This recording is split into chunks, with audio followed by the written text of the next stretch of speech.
Поскапувањето на паркингот на Клинички ги врати на почеток преговорите за повисоки плати за здравствените работници. Проблемот со паркингот падна во втор план, откако синдикатот на Клинички ги прошири барањата. Па сега вработените сакаат еднакво зголемување на платите. Наместо само со министерот Филипче, сакаат директни разговори и со премиерот Заев, кој уште одамна на лекарите им вети по 100.000 динари месечни примања.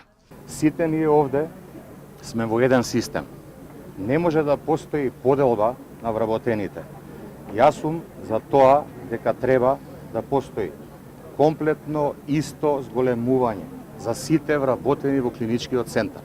Медицинскиот тим мора да добро соработува и да нема раздор. Сето тоа ќе го намали квалитетот на здравствената услуга. Сето тоа ќе го почувствуваат пациентите. Ова е предупредување до власта да не го прави тоа. Имам 38 години стаж, кои сега 5% што ги добивме само 600 денари покачување. Значи, не може мојата плата да стигне за плаќање на комунални сметки.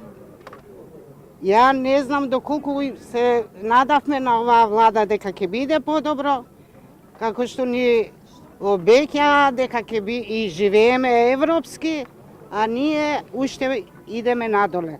Премиерот Заев вели дека ќе ги ислуша барањата на синдикатот, но порача дека треба да се разберат можностите, како и дека се направиле напори да има зголемување од 10 за лекарите, а 5% за медицинските сестри уште од јануари.